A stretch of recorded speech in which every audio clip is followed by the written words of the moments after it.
Okay, Professor Todd Craig is coming up next. He's a native of Queens, New York, a graduate of Williams College and Harvard University, currently teaches English composition at Queensborough Community College, and is completing his Doctorate of Arts at St. John's.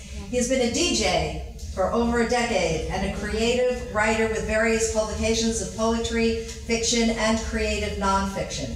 He is the winner of the 2008 Academy of American Poets Prize at St. John's University and the second edition of his novel, Torcha, will be released this November. He presently resides in Weehawken, New Jersey. Welcome, Todd Craig.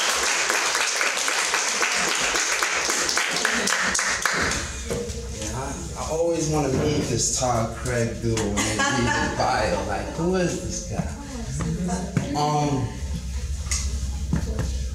gonna read a poem and then I'm gonna read an excerpt from the novel. This first poem I wrote, I think not even a year ago. And then for this reading, I wanted to write something new and I had all these thoughts in my brain, and time and grading led to some edits, not as much as I would like, but edits nonetheless. So it's kind of still in progress. You'll probably see me reading the new beginning from my BlackBerry, and then the rest is on the page. And it's called Led to Agony.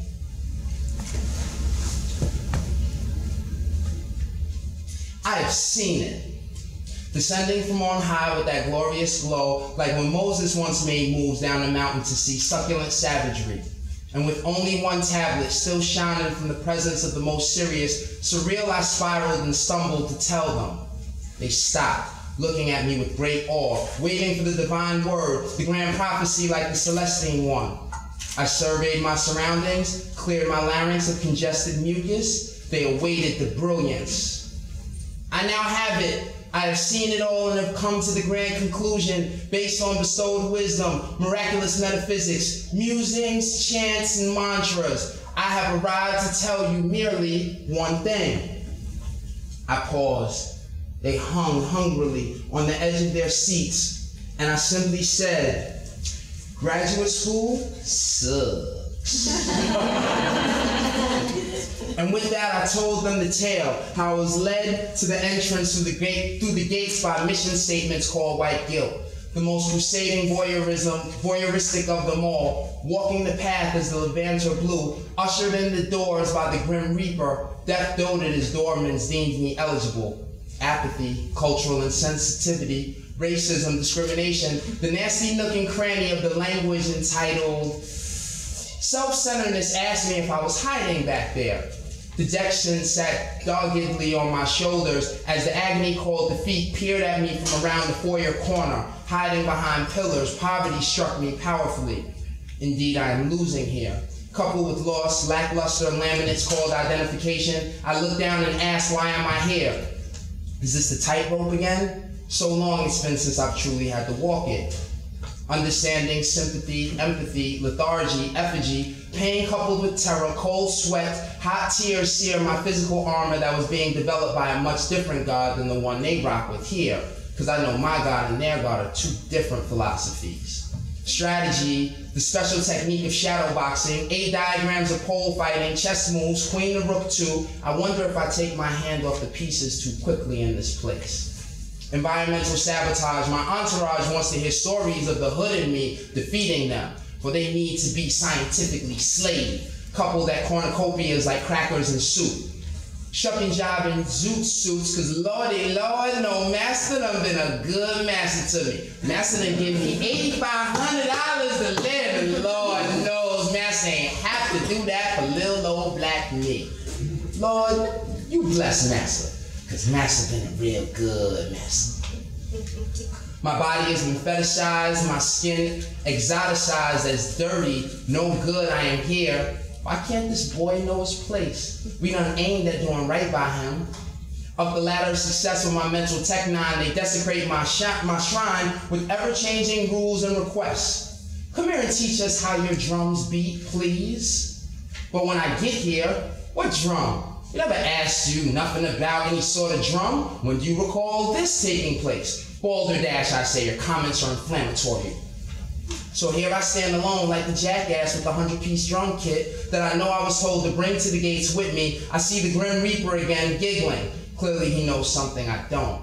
That being, he's back again. He puts his arm around me and points his decrepit digit at the door I walked in before. Doorman Death is there again. Part 2.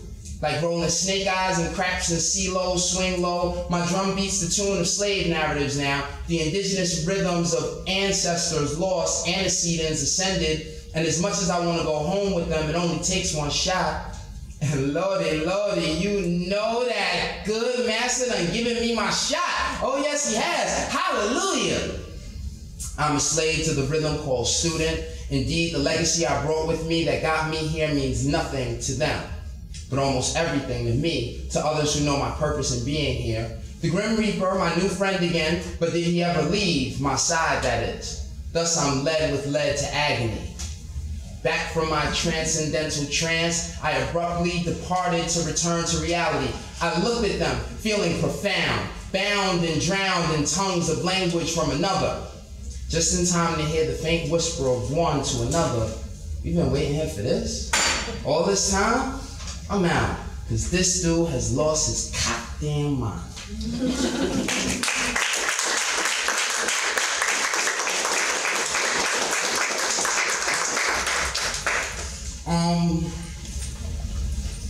Now I'm gonna read an excerpt from this pretty little thing that I like. It's torture, it's my novel.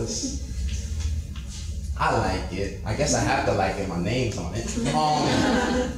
And I'll tell you really quickly, it is a story about 3 brothers growing up in an urban, inner city, fictional urban inner city environment. Each one of the 10 chapters is based on one of the 10 commandments. So one of those 3 brothers is in a situation where they're trying to decide to either break or keep the commandment and what that brings about. And the moral of every one of the chapters is the 1 to 9 from Supreme Mathematics, from the Nation of Gods and Earths, where all of the numbers from 1 to 9 and 0 stand for some sort of philosophical virtue. And the book, the first edition of the book came with a soundtrack, 21 songs, 50 hip-hop artists and producers read parts of the book and then wrote songs based on the book. And then we sold out of that book, and so we did a second edition, and now the second edition has a CD-ROM that has like 4 album projects, a pictorial documentary, and then a graphic novel that is based on the book. So you kind of click on it on the CD and this comic book just floats up on the page. So I'm gonna read part of the 3rd chapter, which the commandments go from 10 to 1, because there's this whole apocalypse and the world is coming to an end. So I counted the commandments from 10 to 1. I'm gonna read from the 8th commandment. For people who don't know, the 8th commandment is thou shalt not steal. The number 8 in Supreme Mathematics is build or destroy. And this is about this character, Emil, whose name is M. He is an aspiring rapper in his youth. But given the environment that he lives in until he becomes the rapper he wants to be, he is a stick-up kid. So I'm gonna read a few parts so I don't ruin the story. Oh, and the name of the chapter, you probably want that, that's the setup right there. It was real in the streets of Rensselaer Badlands houses, a surreal happenstance of subhuman lifestyles and conditions. It was colder than the world Jesus spoke of. Frigid as the birds of Antarctica, brisk as the New England breeze that blew early fall mornings, lifting the lifeless limbs of dead-covered trees into a subtle swirling sandstorm. This was the hood he lived in. Emil was a quiet type character, a chill-out cat, coming up in a world he never thought could consume him. He got respect in his hood from all the natives, from the hard rocks and hustlers to the stick-up kids and conflicted crackheads, characters who all had supporting roles in this motion picture called life. M had a life much different than those around him, even though the elements rang the truth in the same way it had for all his friends. Because in the hood, the broken home from failed nuclear experiments was not the exception, but rather the norm. He lived right there in the middle of the block, his apartment windows looking right out over the basketball courts where the Mr. Everything tournaments jumped off every summer. He remembered growing up and seeing MC Shan and Marley Marl walk through the block on the regular. They knew him as that little wild child, climbing out the window of his 4-story apartment to sneak out to the River Park jams. He wanted to rhyme. And he was going to be a rapper no matter what. Now at the age of 17, he was going at his dream harder than hard. Nothing would stop him from getting that record deal, reaching the level of musician. In the meantime, until his rap dreams jumped off, he would have to deal with the reality of the Badlands that led him to always wear the Black Champion hoodie underneath his Black Certified Army jacket. As the sun began to rise, he walked out of his building and began the treacherous day that every sunrise would bring. Hey, yo, Am, what up, Dun? In this hood, everybody called their friends Dun, even Dunna's son. Similar to the faithful definition Method Man would later give to the world in the chorus of a song explaining, I call my brother son because he shines like one. It just so happened that in this hood, they had gotten to the description first and ran with it, creating a whole new dialect through rhyme and reason. What up, E? M yelled back at his man, who he could tell had been out pulling yet another all-nighter on the streets to get that white sheetrock from out of the salt mines and into the poisoned populace, which included M's moms and pops. M never knew his father. He only heard rumors about who he might be and how stuck he was in the salt mines, compliments of his man Eddie. Sometimes M would chill with Eddie, who played the role of Badlands' finest ghetto alchemist, turning white pebbles to gold expendable in the form of green. Emil wasn't messing with him last night though. He had to make moves today. He took a minor detour through the court, shook his man's hand and gave him love in the form of a hug right there near the benches, which were the 18 and under bar and grill on his block. And as they hugged, Emil's chest was poked by the heavy Cuban link cable dangling around Eddie's neck. Yo, what happened last night, son? Where you was at? Yo, I had to write some rhymes, son. You know how that go. I see you got new jewels though. Just yesterday, right off the plaza. You know it ain't nothing, son. As long as I got this rock, I got the whole block, B, for real. Emil admired the chain that descended at least 40 inches from the top of Eddie's neck to the bottom of his belly button. And from there was the crazy mother and child Jesus piece. And Emil realized he had been poked by that chilly ice stuck in the halo of the Mother Mary. M held the hovering piece in his hand, weighing it to check the density that hit his hand heavily. This getup was not hollow. What up with you, son? Eddie asked Emil, hoping he may be able to convince M to chill as he continued his street corner crack sales. I'm out to school, yo. I'll be back out here later on, though.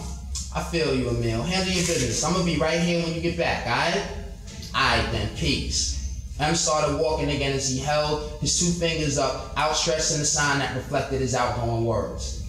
Walking quickly as he always had, M dipped through the block, crossed the street, and floated up the next 2 blocks. He had to take the train right off the plaza into Manhattan to go to school. And while most lived their alter egos in the form of dreams, he lived his dream. His life was the alter ego. Here, he was studying to be an architect. He was a talented artist, whether with pencil or chalk, pen, or even paintbrush, whose ear and eye were aesthetically exquisite. He did not realize how his artistry would later lead to his artistic development elsewhere. He had gotten it from his pops, who had been a painter but never quite finished his classes due to the irony of unresolved issues.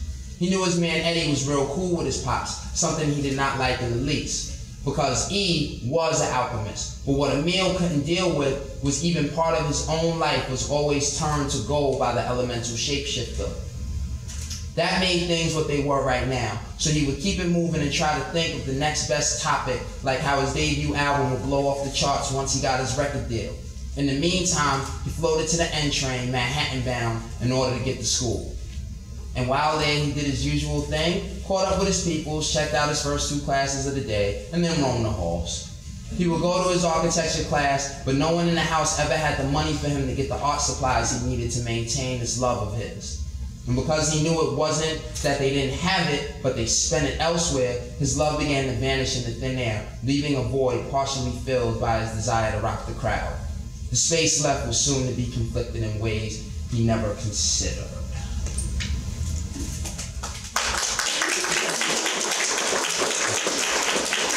Oh, there's more time? Oh, okay. I'll flip. to another part. I'm sorry. So M then leaves school, takes the train to his man's studio that is in his apartment in Gun Hill Projects, and then they have this conversation, and then M is on his way home, and he walks into an interesting situation. As one hand went right into Emil's pocket, the other hand lifted, leaving two fingers in the form of his words, his favorite symbol of Hood sign language that spoke louder than his words and rang harder than his rhymes. Because he was a peaceful cat, but for every side there was another. Emil took the stairs down, sick of his producer's pissy elevator. Busting out on the ground floor, he exited the building and walked right into what seemed to be the routine stick-up. To his left, in front of the adjacent building, three kids encircled the newcomer like vultures swooping in on the dead, like a lioness engulfing a gazelle that wasn't quick enough to hop past her quick claws. Newcomers knew not to come to this hood. Emil caught a little PC based on the fact he was always checking his producer. Besides that, some street corner cats knew not to test his gangster, because the ones that let M's 5'2" frame fool them got lumped up and stomped out by the chaos unleashed from his little body in the form of unstoppable rage that even 5 cats couldn't contain. As the building door closed shut, the newcomer looked in M's direction, hoping his presence might stop the violent venom of the snake-like scavengers which encircled him. And as the carcass looked his last view of life, one of the vultures swiftly outstretched his neck and head, swirling towards M and giving a look of death as if eye to eye with the Grim Reaper. And with that expression, that expression exhausted itself with the knowledge of the recipient. "What up, M? You messing with this right here, B?" one of the vultures squawked. The mark hoped that M's words might save him from the inevitable instance of the stick-up he had just walked into. "Nah, I'm cool, son. I'm on the move. Y'all do what you gotta do. I'm gonna catch you on a later note." "Aight, yo, be safe," the vulture replied. The remark the mark knew he hadn't comprehended given the circumstances. M pulled a black hoodie over his head as if mourning the sight of death. And as he walked and turned to the right, he gave his usual sign of superiority that kept him out of the hood drama. "Peace, cousin," M replied as he turned from their sight and kept it moving to the train station. Just before he turned, he looked in the face of the mark, who was shook, scared to death and scared to look. His fear pierced Emil's conscience, but never did M think he would be involved in such a chaotic cycle. He looked back at the carcass, piercing his soul with eyes that asked him one question before he bounced. "If you were out of towner, what you doing floating through this crazy ass hood? For that violation, you get what you deserve." M didn't get a chance to see the reply, but as he began to turn back to his own plans, he could see out the corner of his eye as the vultures surrounded him and began to eat in a cycle created by Darwinian hoodonomics, survival of the fittest. M saw the mark fall from grace as he was eaten and swallowed in a surreal function of reality he didn't think, for some reason, was true of this hood. I bet you that dude will know the next time. And with the same swiftness he used in leaving his hood, M hopped up the stairs to the elevated set of turnstiles, hopped over the 3-pronged metal divider, and hopped onto the next train before the token booth operator could even respond, "Hey, stop!" or before the cops could catch him for a small-time petty crime. As the subway train bell tolled twice announcing its departure, Emil slid through the crack in the doors just as they began to close. As the train slowly pulled off from the platform, he could see the 2 cops chasing the train to catch him, but too slow to react based on the Dunkin' Donuts stop 5 minutes before he had arrived. Emil looked at them through the plexiglass windows on the door, and he gave his usual grin, knowing he caught a W while these stupid slow cops caught an L from the swift little thumb. Some of the people in the train car shook their heads while he laughed out loud at the pigs. And as police followed the train that began to speed up, he gave 3 signs with only 2 hands. Digging into his left jacket pocket, he pulled out his school train pass and put it to the window. And he couldn't stop laughing. Then, with his right hand, he used only one limb and stuck him with the solitary disrespect of 1 digit, his middle finger. Finally, as the train sped off into the darkness of the tunnel, he had been notorious for tagging up in, he put the train pass back into his pocket and came out with the norm, 2 fingers. Peace, Popo. And all the people who had given him that look of disappointment at his derelict deed sharply turned away once his eyes surveyed the entire car of the train in one glance. What? I got a train pass. Who got beef? The only response that came was silence, which usually didn't have any sort of conflict with him being right, whether correct or mistaken. M turned left and looked at the 2-seater at the end of the car. There was one cat sitting there already, but as he realized M was on his way in that direction, he slowly submitted and got up to squeeze in between the 2 people in the 3-seater who were heated as what little space they did have evaporated. Without a word, M sat in the red carpeted seat left for him. He slouched in, nestled his hoodie to the side of his face, and opened the door to slumber as he let the Enterprise float him back to what seemed like the other side of the world, the galaxy of Queens.